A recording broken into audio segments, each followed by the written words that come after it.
Hey, what's up, guys? Welcome to the Being Beautifully Honest podcast and channel. Thanks for being here, for being subscribed. If you are, if you aren't, please go ahead, hit that button. And if you're listening to this on YouTube, hit that like button while you're at it. It's like walking into the room and hitting that light switch. We just want to go ahead and brighten up the place. Let's get into this conversation/reality chat.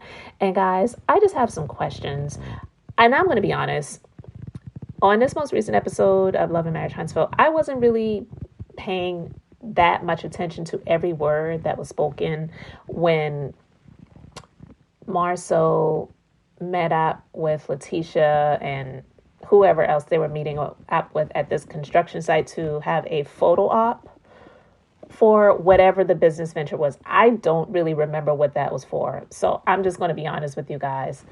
But just looking at that, my mind, and it may be one of the reasons why I really wasn't paying that much attention to the words that were spoken. So I may have to just listen to it again. One of the reasons why my mind kind of went off wondering is because my mind went back to some things that were said in previous episodes where we've seen some things that's just been going on, and it's made people question about the business scholt that Latisha has claimed that when Hotel was a part of it, it was losing money. But when they bought him out and she took over being the head, the HNIC, so she thinks, the head, you know what, in charge, that she took it and made it profitable to over $2 million, company. I don't know. I mean, it just makes me wonder because just based on things that we have seen, all we can really do is go by what they give us. And maybe some people that I appreciate that do the work and do the investigative work and reporting to come up with the things that has been leaked about litigation that's going on with people suing them and them countersuing or whatever, vice versa. And, being sued for millions of dollars. The Scott Manor still not being built. I did a previous conversation just talking about that, having some questions as to why the manor just hasn't been built yet, or just something hasn't, been built. And the fact that she got kicked out of her own office. How can you be the leader of a business and get kicked out of your own office? Listen, I don't claim to be anything like Scholt, and I really don't want to be anything like Scholt, right? But I'm a business owner. I have been a business owner for many years now. I have never had anyone come and kick me out of my own office. Ever. And I don't know how you could be the owner of a business and I'm still trying to understand that, how someone can kick you out of your own office and you are the owner or the majority, like she likes to say, the majority stakeholder in the business. How can someone else kick you out of your own office, hire someone without your knowledge, give that person your space, and then he's going to say, oh, I'm going to build you another office? I would say, dude, first of all, you're not the owner of the business. Secondly, I don't trust that. You still haven't built my house yet. And now you want me to sit and wait on you to build me an office?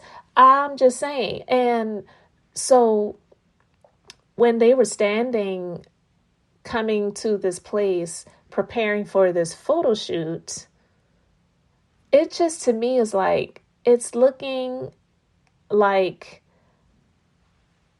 they just want to showcase this image of having business success, but is it really successful? And listen, that isn't even anything new. So I'm not trying to judge and act like they're the only ones that do that. Because listen, like I said, I've been in business for many years now and I've seen a lot. I know how some people can be. They give the appearance that they have all of this business acumen and business success when really they just have the gift of gab. They know how to spin things. They know how to make things look and seem like it's really great when in all actuality, it really isn't. And they're just kicking the can down the road. Like Peter Thomas, but I'll talk about him in a different conversation because that's something I need to talk about. Okay.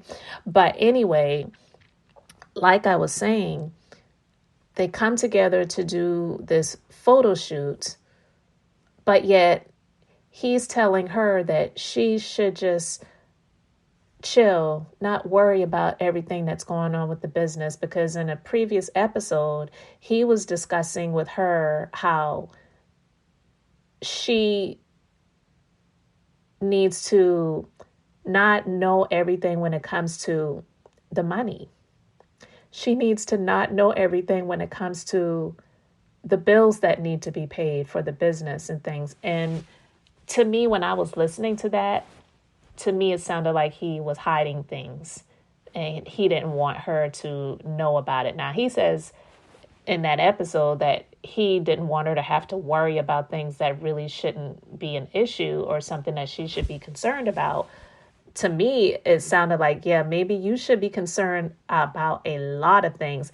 And that's a scary position to be in, because for you to put yourself on the line, your name on the line, to be the majority stakeholder in this business, on paper,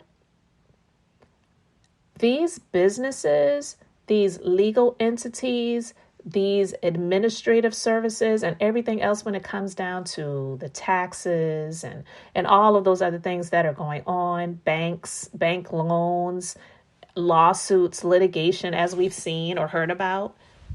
To me, it sounds like he's risking her, but also using her for the sake of acquiring, if you get my drift. So I've spoken about this before. You use the woman.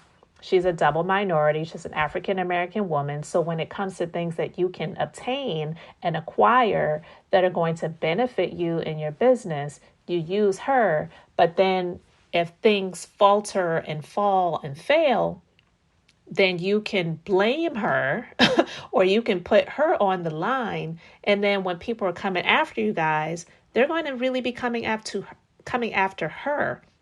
Yeah, your name may be down there too, but for the most part, she's going to be the one that is going to have to take the brunt of it all. And I just don't think that that's fair, especially being a situation where it's not like a Candy and Todd situation where, you know, a lot of people give Candy a lot of flack, and even Todd, because Candy got with him knowing that financially she was more able than he was when it came to a lot of things when the money was involved, right? As well as the fame and access and all that stuff, right? She got with this, I was about to call him something, but anyway, she got with Marsau, and it was nothing like that. She said they met in college. He said when he met her, he knew immediately that he was going to marry her. And to me, it was just sounding like he found his prey. He was a predator.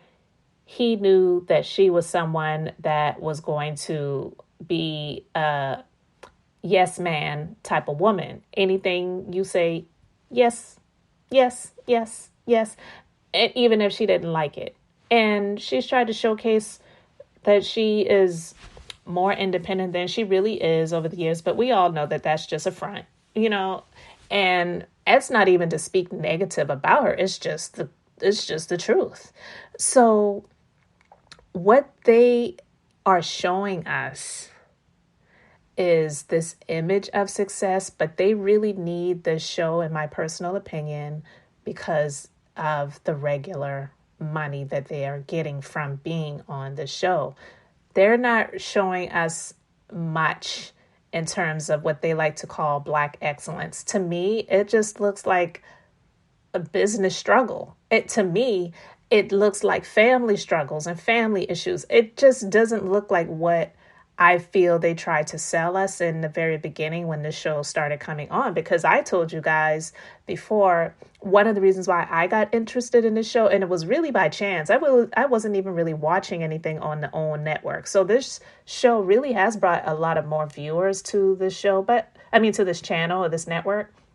But not just this show, but it has in terms of reality, because Greenleaf, it definitely brought a lot of viewers to the channel, the network, as well as Queen Sugar and just other stuff. That's a few other things that have been on there. But when I was just in passing seeing the show, really, it literally was just by chance and in passing that this show was coming on. The intro of the show, and it said Love and Marriage Huntsville. And at that time, my husband just happened to, I had never heard of Huntsville, Alabama before. I never had heard of Huntsville, Alabama. So my husband had just gotten a job in Huntsville, Alabama by way of working in Iraq. So we had to go down there a good bit. And even though my husband was stationed in Iraq, he had to have his home base in Huntsville, but he wasn't really staying down there. So he stayed there a few times and I would come down there, but we went down there a few times. But he was primarily here where we live and then in Iraq. But at any rate, I digress. That was my first time hearing about Huntsville. So that was around the same time that this show started coming on the OWN network. And I was like, oh my God, Huntsville. Okay, so that's what attracted me to the show. And I had heard a number of things about Huntsville, about it being for an awesome place for African American professional people, especially in different types of industries, such as one of the industries that my husband is in. But I'm just saying, that was one of the things that brought interest to me. And so to see the show over these past several seasons and years, it has been a bit disappointing. It really has been, just being honest. I'm not speaking anything negative about Melody because I know that she brought the idea to Carlos, but he spun it in a different way. And here, is what we have. But this image of success that Tisha and Marsau have been trying to show us, it just does not appear to be what it is. So the photo opportunity that they were doing for this construction site, to me, I'm just wondering, like, what is the real backstory when it comes to that? I don't buy anything that they're really selling. And that's not me hating on them. I'm just saying that whatever they're trying to sell us, I'm not buying it. I really am not.